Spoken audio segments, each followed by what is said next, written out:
Parents come in my clinic and when they say that their child is suffering from diabetes, they get startled. Can children suffer from diabetes? Yes, they can. And so I thought, why not make a video to educate the parents?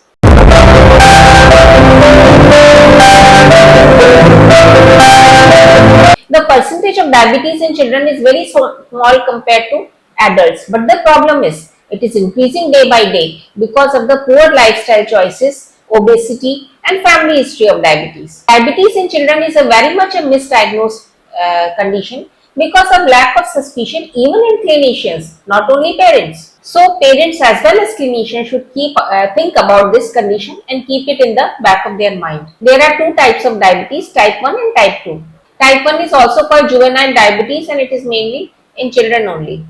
Previously it was believed that all the diabetes in children is type 1 only, but now the percentage of type 2 diabetes is also increasing day by day. Something common in both type of diabetes is dysregulation in metabolism of glucose. So the blood glucose level in the blood is high, it leads to clots in urine and it leads to damage to vital organs like heart, kidney, nerves and eyes. So there has to be some difference between type 1 and type 2 diabetes. In type 1 diabetes, there is destruction and of islet cells of pancreas which results into the production of insulin because of autoimmunity. Now coming to what is autoimmunity. In autoimmunity, body considers its own cells as foreign and starts attacking them by antibodies. In type 2 diabetes, the insulin level of insulin can be normal or it can be even be raised, but there is resistance to insulin in the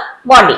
Type 2 diabetes is mainly present in obese children, children with strong family history of diabetes and girl child. Now what happens when there is deficiency of insulin in the body?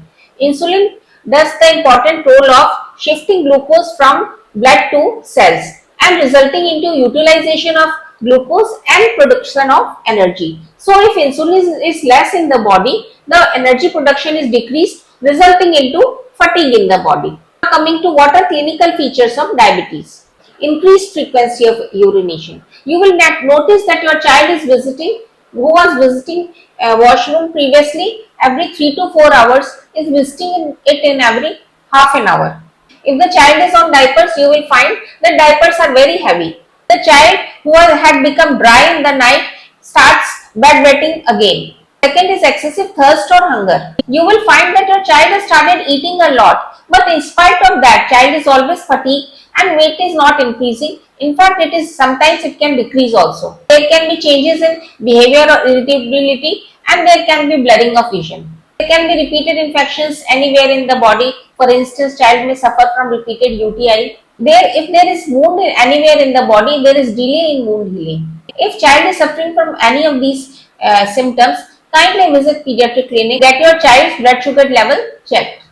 You should keep in mind that sometimes diabetes is misdiagnosed as urinary tract infection, fungal infection, respiratory system infection, perennial candidiasis and gastroenterostomatitis. Due to diabetes, your child can also land in emergency. A condition called diabetic ketoacidosis. This child has got difficulty in breathing, fruity smell in breathing, vomiting, pain abdomen, headache, blurred vision, confusion, dehydration, drowsiness, and sometimes if the condition is very severe, it can lead to unconsciousness also. Now coming to what is diagnostic criteria of diabetes or pre-diabetes. Coming to what is pre-diabetes. Pre-diabetes is a condition if diagnosed, that means the patient is more susceptible to diabetes. Coming to diagnostic criteria of diabetes. There is a term called glycosylated hemoglobin that determines the control of blood sugar in the previous 3 months. Glycosylated hemoglobin is more than or equal to 6.5%, it is diabetes. Fasting plasma glucose is more than or equal to 126 mg per dl, it is diabetes. 2 hours plasma glucose is more than 200 mg per dl, then it is diabetes. If we do random blood glucose, means glucose anytime in the day, if it is more than 200 mg per dl, it is diabetes. Coming to diagnostic criteria of pre-diabetes. Glycosylated hemoglobin 5.7 to 6.4 mg%. Fasting plasma glucose of 100 to 125 mg per dl. 2-hour plasma glucose of 140 to 199 mg per dl. Now coming to what are complications of diabetes if the blood sugar is unregulated. I have repeated many times that it can lead to damage to kidney, heart, nerves and eyes. Now how we will manage if our child is diagnosed as diabetic? When the parents are told that their child is suffering from diabetes, first reaction is that they go into panic mode. Please don't do that. You will find many cases where somebody was diagnosed as a child as diabetes 20 to 25 or 30 years back, and they are leading perfectly normal life. And now the management of diabetes has improved a lot because wonderful monitoring devices and wonderful insulin delivery devices have come in the market. You should also keep in mind that there is no cure of type 1 diabetes and it can only be managed. Diabetic patients should be looked after by a team consisting of pediatrician, endocrinologist, dietitian, nephrologist and ophthalmologist and neurologist. Type 2 diabetes is because of faulty lifestyle, so it should be reversed. The lifestyle changes has to be done. Patient should do exercise, have correct diet, should aim for weight loss, and there is wonderful drug called metformin which is very good. Type 1 diabetes is generally put on insulin injections. Dose and duration of insulin is decided by primary care physician. Generally one needs to take 3 to 4 injections, but injections are near about painless. Problem with kids is fluctuating activity level and fluctuating diet. Most important appointment of parent and kid is, if the kid is intelligent and 7 years or more than 7 years of age, is the appointment with dietitian. They should be educated about different kind of foodstuffs, calorie content of different kind of foodstuffs and carbohydrate contents of different kind of foodstuffs.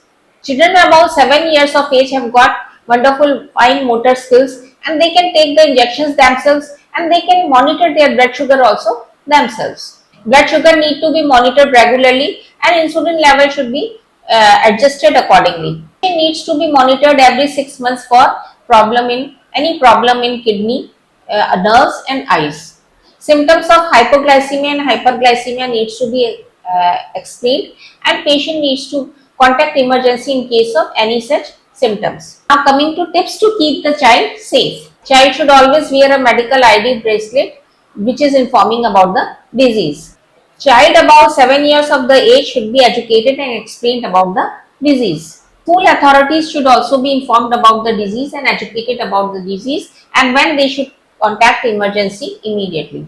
Child's close associates and friends should also be informed about the disease and what steps they have to take in case of emergency. Make important lifestyle changes for the whole family and not only child so that the child doesn't feel isolated. Make easily available goals and treat the child with some gift if the child achieves those goals. So I have told you everything which I thought you should know as a parent of diabetic child. If you like this video, kindly like, share and subscribe and press the bell icon. Thank you.